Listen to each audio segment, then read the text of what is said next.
3. Los engaños de la mente dualista. No hemos de dejar de explorar porque al final de dicha exploración será llegar al lugar del que partimos, y sin embargo verlo como si fuera la primera vez. T.S. Eliot. En el capítulo anterior me he referido en varias ocasiones a la mente condicionada, mente dualista, o también denominada mente egoica, y a los efectos tan nocivos que ciertos aspectos del funcionamiento de esta puede tener en nuestra salud. Recordemos cómo la percepción de sentirnos amenazados activa de manera sostenida al sistema nervioso simpático, reduciendo la capacidad del parasimpático para mantener adecuadamente la homeostasis o equilibrio interno. Para comprender con más precisión qué es la mente dualista y cómo opera, hemos de conocer y entender el alcance de los hallazgos que llevó a cabo uno de los más grandes científicos de la mente que la humanidad haya conocido, Buda.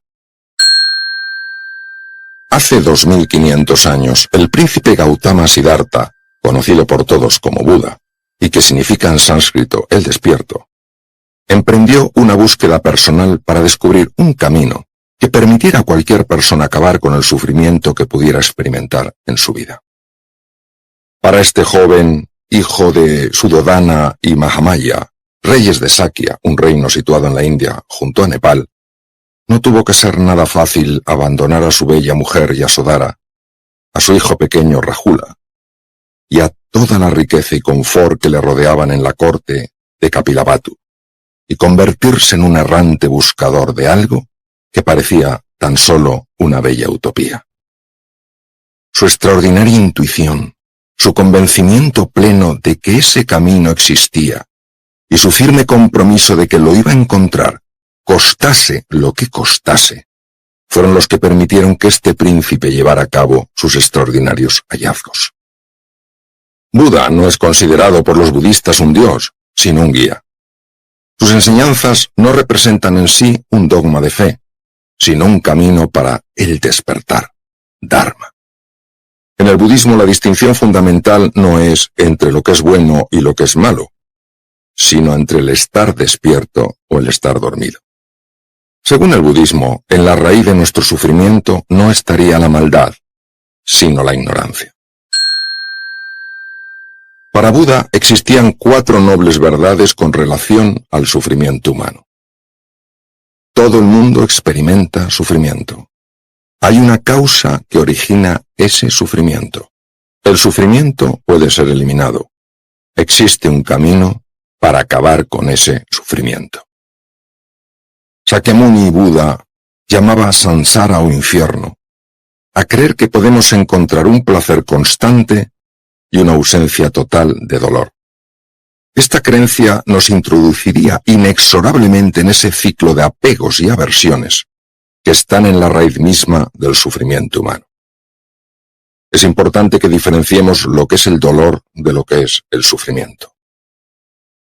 El dolor es inevitable porque es parte de la condición humana, mientras que el sufrimiento es una creación de la mente dualista. Para explicarlo mejor voy a utilizar una metáfora. Imaginemos que tenemos un pequeño frasco que contiene un líquido muy amargo y vertemos su contenido en un vaso de agua y que a continuación nos lo bebemos.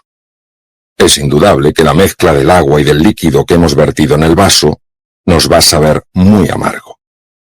Ahora imaginemos que echamos la misma cantidad de ese líquido amargo en un contenedor en el que hay 10 litros de agua. Si lo probamos ahora, sin duda vamos a notar que, aunque sigue sabiendo amargo, el grado de amargura es mucho menor que cuando bebimos del vaso. Esta es precisamente una de las enseñanzas de Buda. El líquido amargo representa todas aquellas cosas duras, difíciles y dolorosas que nos ocurren en la vida, cosas como el envejecimiento, la pérdida de salud, la desaparición de un ser querido o de nuestro puesto de trabajo. Tragar estas experiencias no es fácil, porque son experiencias dolorosas. Sin embargo, ese dolor se mitiga cuando la mente no lo intensifica, cuando no lo hace aún mayor. La mente sería el recipiente de nuestra metáfora. Si conseguimos expandir la mente, también reducimos la parte de la experiencia dolorosa que no tiene que ver tanto con el hecho en sí, con la pérdida, sino con el funcionamiento de la propia mente. Buda mostró un camino para convertir ese vaso en un recipiente de 10 litros o incluso en un lago. Otra de las cosas que este extraordinario científico de la mente descubrió hace ya 25 siglos es que en la raíz de todo sufrimiento está la creencia, nuestro sentimiento de certeza de que somos seres aislados, separados del resto del mundo. Dado que las explicaciones racionales suelen quedarse cortas, acudiré de nuevo a una metáfora. Esta nos va a ayudar a comprender cómo la convicción en la separación tiene repercusiones tan hondas y dañinas en nuestra forma de vivir. Entenderemos por qué, y a pesar de todos los beneficios que conlleva, resulta muchas veces tan difícil el encuentro entre los seres humanos. Se trata de dar respuesta a dos preguntas que en sí mismas representan una sorprendente paradoja. ¿Por qué, si el encuentro entre los seres humanos mejora físicamente la salud y reduce el deterioro y envejecimiento de los tejidos, nos empeñamos en mostrar tanta hostilidad, tanta rivalidad unos con otros? ¿De dónde emerge esa voluntad de poder, de dominio y de posesión que da lugar a tantos y tantos enfrentamientos, conflictos y guerras? Figurémonos por un momento que en lugar de ser personas fuéramos olas en el mar, y que se nos hubiera olvidado nuestra esencia, lo que nos constituye a todas, y que no es otra cosa que esa misma agua de mar. Si esto fuera así, si yo hubiera perdido la conexión con aquello que soy en esencia, consideraría a las otras olas no solo como distintas, sino también como distantes. Dicho de otra manera, sería incapaz de ver lo que todas tenemos en común. Quizás en ese momento empezar a compararme y fijarme en si soy más grande e importante, o más pequeña e insignificante que las demás. Por otra parte, y al darme cuenta de que conforme más me acerco a la playa, más me acerco a mi final, haré lo que pueda para resistirme con todas mis fuerzas a esa muerte que me espanta. No soy para nada consciente de que además de ser una ola en el mar, soy una ola hecha de mar. Por eso, aunque la forma muere y desaparece, la esencia permanece. Podemos comprender a partir de esta metáfora que hay un momento en el que sin duda vamos a dejar de existir, porque nuestra forma se va a desvanecer, va a desaparecer. Sin embargo, como esencia, como agua de mar, no dejaremos de existir jamás.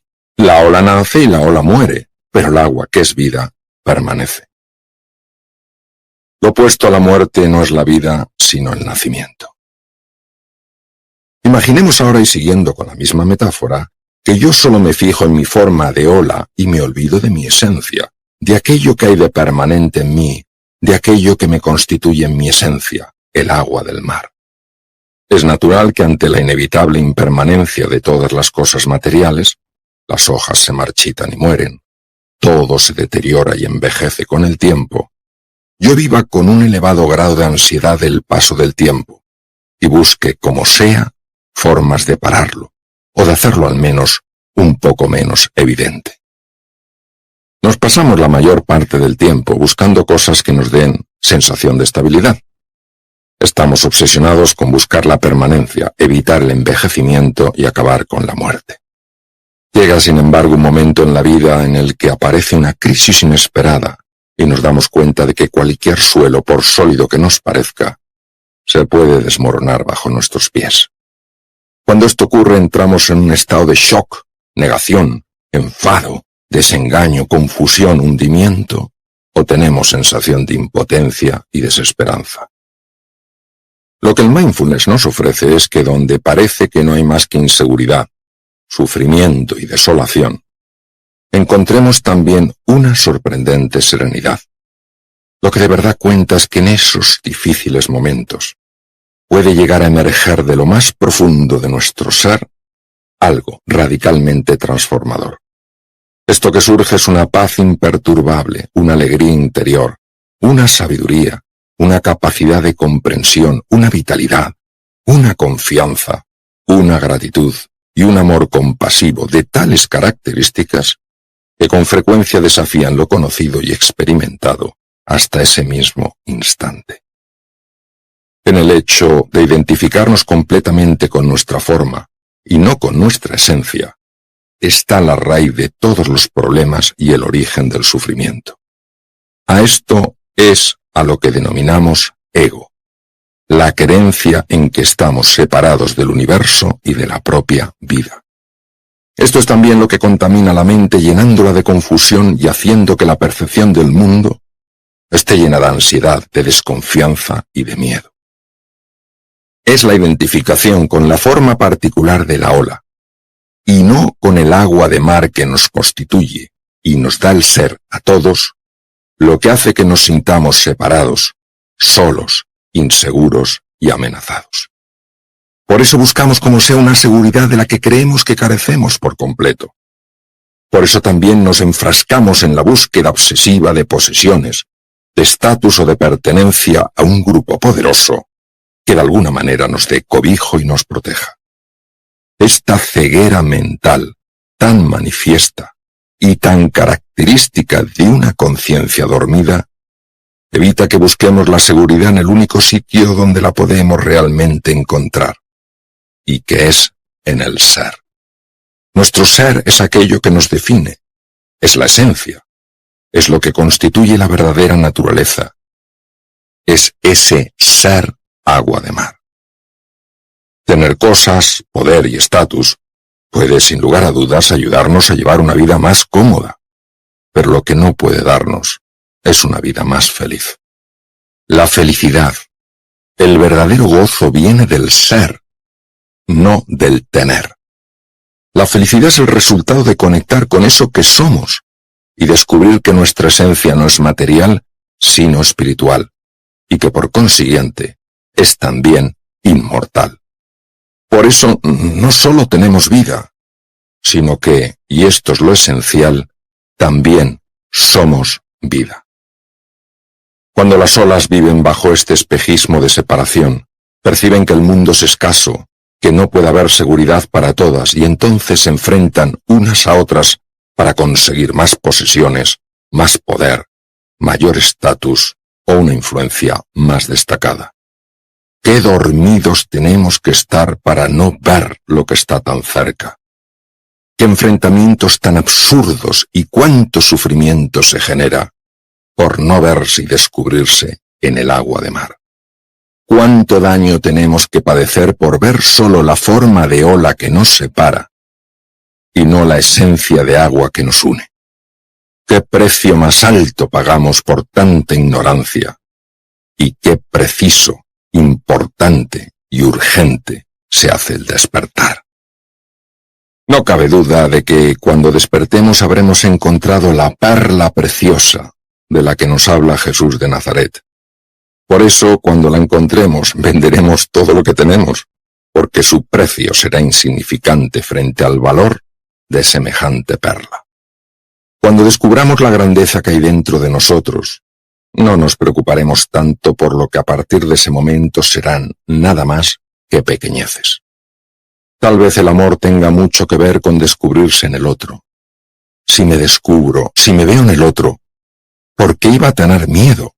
¿Y por qué me iba a sentir asustado?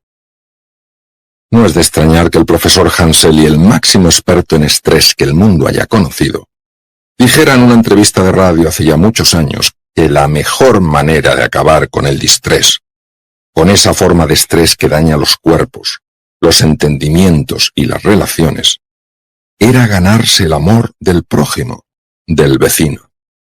Al final y poco a poco uno va entendiendo que lo que somos en esencia es conciencia y amor.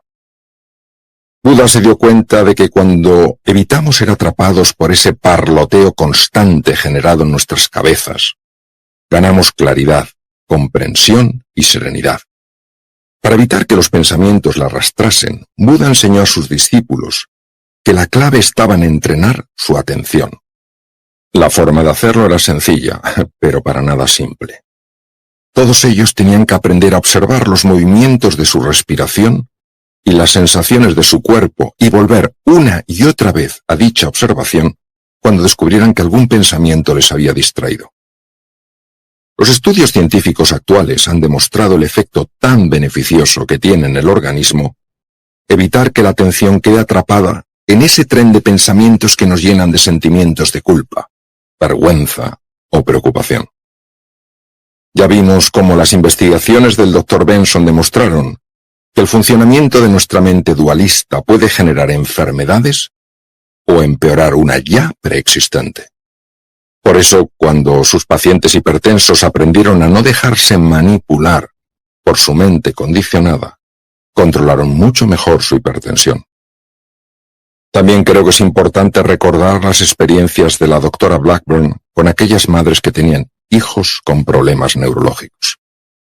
Vimos cómo romper su aislamiento y conectarse unas con otras mejoró las cifras de telomerasa y aumentó la longitud de los telómeros. Por eso prácticas contemplativas como el mindfulness potencian la capacidad de ver con mayor claridad y de amar con mayor entrega y generosidad. El mindfulness es un extraordinario camino para volver a conectar con la verdadera esencia, con nuestro ser. 4. La curiosidad no mató al gato, sino que le volvió más listo. Prefiero que mi mente se abra movida por la curiosidad a que se cierre movida por la convicción. Gary Spence. No cabe duda de que todos podemos tomar decisiones basadas en la curiosidad o basadas en el miedo. Sin embargo, el ser humano ha llegado donde está, mucho más gracias a su curiosidad que a su miedo. Quien no es curioso nunca se aventura más allá de lo conocido y se encadena hacia una percepción muy limitada de la realidad. Es importante recordar que pertenecemos al 0,01 de las especies que alguna vez poblaron el planeta y que siguen vivas. En nuestra capacidad de adaptación a los enormes cambios que experimentó la Tierra desde que aparecimos en África, hace algo más de 2 millones de años, la curiosidad jugó un importantísimo papel. En época de sequía nos atrevimos a salir del territorio que nos había dado confort y seguridad, el bosque húmedo. Nos adentramos en la seca y desconocida sabana africana. Nuestros primos los Paranthropus no lo hicieron, y por eso se extinguieron. Hace 1 millón de años, el Homo erectus, también en África, exploró los océanos y llegó a lugares tan distantes como Australia. La curiosidad nos ha ayudado a lo largo de la historia y nos ha llevado mucho más lejos de lo que nos hubiéramos imaginado, sobre todo si tenemos en cuenta nuestros más que humildes orígenes. El cerebro es curioso. Los niños pequeños no dejan de explorar, de investigar el mundo que les rodea, porque saben intuitivamente que es la única manera de entrar en relación con él. Para ello buscan la experiencia directa y utilizan sus 5 sentidos para conocerse, conocer a los demás y conocer el mundo en el que habitan. Sus pensamientos todavía poco desarrollados no están interfiriendo constantemente, diciéndoles qué es lo que vale la pena y qué es lo que no vale la pena explorar. Es verdad que la curiosidad también tiene sus riesgos, y un niño puede, durante su proceso exploratorio, meter los dedos en un enchufe y recibir una descarga eléctrica. Sin embargo, y en un mundo mental que se va haciendo cada vez más dependiente del funcionamiento del hemisferio izquierdo del cerebro, y por tanto más digital, vamos pasando casi automáticamente del lo quiero al no lo quiero, del me gusta al me disgusta, o del blanco al negro. No nos damos la oportunidad de que la mente desarrolle una dinámica más analógica y dependiente del hemisferio derecho, en la que imperen tonos de grises y en la que pueda también haber algo inquietante en lo que nos gusta y algo valioso en lo que nos disgusta. La curiosidad es hija del hemisferio derecho del cerebro, el más importante a la hora de explorar y descubrir lo que hay en el mundo. No obstante, somos muchas las personas que tenemos interiorizadas ciertas citas del refranero español que hacen referencia a la curiosidad y a los peligros que ésta encierra. Entre ellas podríamos destacar algunas como la curiosidad mató al gato, más vale pájaro en mano que ciento volando, o más vale malo conocido que bueno por conocer. Quien haya incorporado tales frases a su mente percibirá de manera inmediata que se encuentra en peligro en cuanto tenga que entrar en relación con algo nuevo y desconocido. Por eso, estas personas se aferrarán a lo que conocen, a lo que controlan, aquello que les es familiar y a lo que en su conjunto denominamos la zona de confort. Esta predisposición evita que dichos individuos puedan adaptarse a entornos muy cambiantes, en los que el explorar las nuevas dinámicas que están teniendo lugar puede ser esencial. Fue de esta manera, llevado por su curiosidad y su necesidad de explorar, como el Homo habilis evolucionó al Homo erectus, y este con el tiempo al que hoy se conoce como Homo sapiens sapiens, del cual procedemos todos los seres humanos. La fuerza para atreverse a explorar lo nuevo muchas veces no surge de la valentía, sino de la curiosidad. De hecho, la curiosidad vence al miedo con más frecuencia que la propia valentía. La curiosidad forma parte de nuestra naturaleza, pero en muchos de nosotros está completamente atrofiada. La persona que es curiosa se hace preguntas ante lo que le sorprende. La que es curiosa mantiene su capacidad de asombro y frente a aquello para lo que no tiene una explicación, emprende su propia investigación. La curiosidad está además conectada a la creatividad. Einstein, con tan solo 11 años de edad, se hizo una pregunta cuando iba montado en su bicicleta. ¿Qué pasaría si fuera mi bicicleta a la velocidad de la luz y encendiera el faro? ¿Se vería? Durante 10 años reflexionó sobre la pregunta y el resultado fue su famosa teoría de la relatividad, en la que de manera sorprendente nos muestra una nueva relación entre la velocidad, el tiempo, el espacio, la masa y la energía. Parece ser que el físico se enfadaba cuando le decían que había logrado sus descubrimientos gracias a su capacidad para razonar, gracias a su lógica. Para él, su hallazgo no procedía de su mente lógica y racional, sino de un lugar bien diferente. ¿A qué lugar se refería Einstein? Te remito a tus propias experiencias en las que después de dar vueltas y vueltas a una pregunta sin encontrar respuesta alguna, de repente, y tal vez días después, mientras escuchabas música, dabas un paseo o te duchabas, apareció de manera sorprendente aquella respuesta tan buscada. Hay algún lugar, algún espacio en nuestra naturaleza que cuando nos vemos interpelados por una cuestión compleja, se encarga de encontrar una solución profundamente creativa. Cuando el Dr. Herbert Benson estudió los efectos de la meditación en el cuerpo, lo único que él buscaba era un método para que sus pacientes regularan mejor su hipertensión arterial. Sin embargo, al cabo de los años empezó a darse cuenta de algo sorprendente. Sus pacientes no solo mejoraban, sino que además se volvían más creativos. Uno de los efectos más llamativos después de practicar la respuesta de relajación era una mayor capacidad para encontrar soluciones frente a problemas que antes no sabían resolver. Esto hizo que Benson empezara a ampliar sus investigaciones y se interesara precisamente por los efectos de las prácticas contemplativas en el proceso creativo. Yo diría que la curiosidad es el elemento nuclear del mindfulness, y lo es porque es lo que nos lleva a explorar con verdadero interés y capacidad de asombro lo que hay más allá de la forma tradicional de relacionarnos con nosotros mismos, con los otros y con el mundo. Todos creemos que somos lo que no somos. Además, creemos que los demás son como les vemos, y que el mundo es como lo percibimos. ¿Qué pasaría si tuviéramos un profundo error de percepción y estuviéramos mirando a través de unas gafas capaces de distorsionar por completo la visión de todo aquello que contemplamos?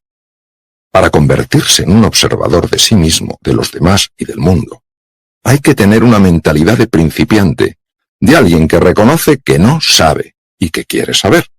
Y esto no es posible sin el interés que despierta la curiosidad. En el mindfulness, este espíritu curioso está presente durante toda la práctica, y uno no juzga la experiencia que está teniendo como buena o como mala, como agradable o desagradable, como correcta o incorrecta, o como deseable o indeseable. El practicante de mindfulness no lleva puesto el gorro de juez que dictamina según unas determinadas referencias o a una particular visión del mundo, sino que lleva puesto el gorro de explorador. Por eso, incluso si durante la práctica del mindfulness tiene una experiencia incómoda, no la etiqueta como desagradable, sino que la observa con curiosidad en un intento por conocer su verdadera naturaleza. Todo, absolutamente todo, se explora y contempla con el mismo interés, sin apegarse a lo que resulta agradable y sin mostrar aversión hacia eso que se experimenta como desagradable. Y por eso también quien lo practica poco a poco va librándose de las redes de la mente dualista, con sus apegos a lo que gusta y sus aversiones a lo que disgusta. La práctica del mindfulness tiene un impacto evidente en la persona. Salud, energía, vitalidad. Ya lo hemos visto a través de las investigaciones de Herbert Benson, y profundizaremos más en ello cuando estudiemos las llevadas a cabo en la Clínica de Reducción del Estrés, adscrita a la Universidad de Massachusetts, y las realizadas por un grupo de notables científicos pioneros en el campo de la neurociencia contemplativa. Claridad mental, sabiduría, creatividad. Esta capacidad para ganar perspectiva ante situaciones complejas y encontrar una forma eficiente y creativa de actuar en medio de ellas es algo que se desarrolla en gran medida con la práctica del mindfulness. Gozo, alegría, entusiasmo. Se trata de algo que viene de dentro, no de fuera, y que por tanto no depende de lo que uno posea o deje de poseer, o del estatus profesional que se haya alcanzado. Se trata de algo mucho más profundo y sutil, que genera un profundo sentido de gratitud hacia la vida. Serenidad, ecuanimidad, paz, equilibrio interior.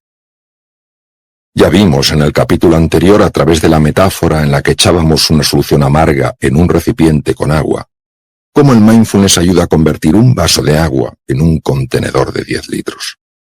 Por eso la persona que ha interiorizado el mindfulness se mantiene mucho más equilibrada en medio de la tempestad. Los griegos hace 25 siglos llamaban a esta capacidad ataraxia, y nosotros, en el siglo XXI, lo llamamos resiliencia. Empatía, compasión y grandeza de corazón. A través de la empatía y de la compasión, entendemos el sufrimiento de otras personas y nos sentimos movidos a hacer algo para mitigarlo. En la compasión se puede ser muy duro con una conducta sin por ello atacar, despreciar, humillar o avergonzar a quien la ha llevado a cabo. La mente dualista, tan aficionada a los apegos y las aversiones, utiliza como arma fundamental el juicio, un juicio que por supuesto es el resultado de un condicionamiento previo. Este condicionamiento a su vez es el resultado de una serie de experiencias, y estas no son solo simples registros en la memoria de una sucesión de hechos que ocurrieron, sino también, y esto es lo relevante, recuerdos de cómo vivimos aquellos hechos. La manera en la que algo se vive depende de cómo se esté interpretando. Yo puedo vivir un fracaso con tremenda frustración porque lo evalúo como una muestra evidente de mi incapacidad. O lo puedo valorar como algo que simplemente no ha salido como esperaba y que, por tanto, me exige abordarlo de una forma diferente. A la mente dualista se la denomina también mente condicionada. Esta intenta constantemente imponer sus juicios y referencias a todo lo que sucede, y por eso es incapaz de entender lo que hay más allá de su miope percepción de la realidad. Esto tiene, por ejemplo, un gran impacto en las relaciones humanas, porque impide conocer el mundo de otra persona. Cuando lo que impera en nuestra vida es el juicio, qué fácil es tener una mirada superficial, incapaz de comprender aquello que está teniendo lugar en un estrato más profundo. Veámoslo reflejado en una historia. En la antigua Roma había un senador llamado Casio, que era duramente criticado a sus espaldas por otros senadores, los cuales, no obstante, se presentaban ante él como sus amigos. La razón por la que Casio, un hombre que siempre había destacado por su sabiduría y prudencia, era ahora tan vituperado, radicaba en el hecho de que se acababa de divorciar de Helena. Su esposa no era en absoluto cualquier persona, ya que se la consideraba la mujer más bella de Roma y además una de las más ricas. Por si esto fuera poco, Helena le había dado al senador un hijo varón que sin duda seguiría los pasos de su padre. Nadie entendía cómo alguien aparentemente tan inteligente como Casio podía haber cometido semejante torpeza al separarse de aquella mujer por la que suspiraban tantos romanos. Un día, 3 de los senadores más críticos con Casio estaban charlando animadamente en una de las callejuelas de Roma. Los hombres se divertían haciendo comentarios jocosos acerca del senador, al que antaño veían como sabio y que sin embargo ahora tan solo les parecía un completo estúpido. Estaban los 3 tan absortos en su conversación que no se percataron de que Casio, que casualmente estaba dando un paseo por allí y que había visto de lejos a sus 3 amigos, se acercaba a saludarles. Llevado por la prudencia al parecerle que los senadores hablaban de algo reservado, Casio se aproximó con cierto sigilo para no interrumpir su charla. Ante su sorpresa, escuchó los comentarios tan duros que hacían acerca de él, aquellos a los que hasta entonces había considerado unos buenos amigos. De repente uno de los 3 senadores advirtió la presencia de Casio y pensando que sin duda éste había escuchado gran parte de la conversación, hizo lo que pudo para salir del paso. En un intento por alertar a sus otros compañeros y haciendo frente a tan embarazosa situación, se apresuró a tomar la palabra. «Senador Casio, qué alegría verte. ¿Por qué no nos has avisado de que estabas aquí?» «¿De qué hablabais?», preguntó Casio. Incapaz de negar la evidencia, el senador interpelado se excusó como pudo. «Estimado amigo, has de comprender nuestra sorpresa y confusión al enterarnos de tu reciente divorcio de la bella Helena. No conseguimos entender cómo alguien tan juicioso y prudente como tú ha podido hacer semejante cosa». Casio no respondió. Simplemente se agachó, se quitó una de las sandalias y se la entregó al senador, con el que estaba manteniendo la conversación, mientras los otros 2 senadores contemplaban la escena en el más completo e incómodo de los silencios. «¿Para qué me das tu sandalia, Casio?» «Tú simplemente dime qué te parece». El confuso senador observó aquella sandalia que Casio le había entregado, y pasando sus dedos por ella notó que la piel con la que estaba fabricada era de una suavidad superior a todas las pieles de calzado que él hasta entonces había conocido. La piel sin duda es magnífica, de una suavidad tan delicado, que es la primera vez que veo algo tan esmerado y perfecto. Desde luego, esta es la mejor y más bella sandalia que he visto en mi vida, y seguramente la más especial que se puede conseguir en todo el Imperio Romano. «Si es así», contestó Casio, «puedes tú o cualquiera de vosotros, mis amigos, decirme en qué punto me molesta al andar». Da la sensación de que aquella sandalia aparentemente tan perfecta no era demasiado cómoda para andar. Tal vez Casio trataba de hacer entender a los senadores que convivir con Helena era mucho más complicado de lo que ellos imaginaban. Lo que parece algo cuando uno solo se fija en las apariencias, no tiene por qué corresponder necesariamente con lo que existe en lo más profundo y vital. La empatía no es lo mismo que la simpatía. Empatizar con alguien no implica para nada estar de acuerdo con lo que esa persona siente o con lo que hace.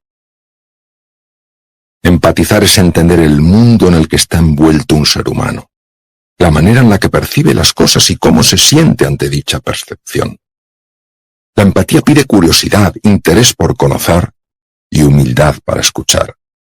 Para conseguir esto hay que saber silenciar esa mente condicionada que nos pretende convencer, con sus juicios y razonamientos, de que solo existe un punto de vista que se ajuste verdaderamente a la realidad, y que dicho punto de vista es, por supuesto, y como no podía ser de otra manera, el nuestro.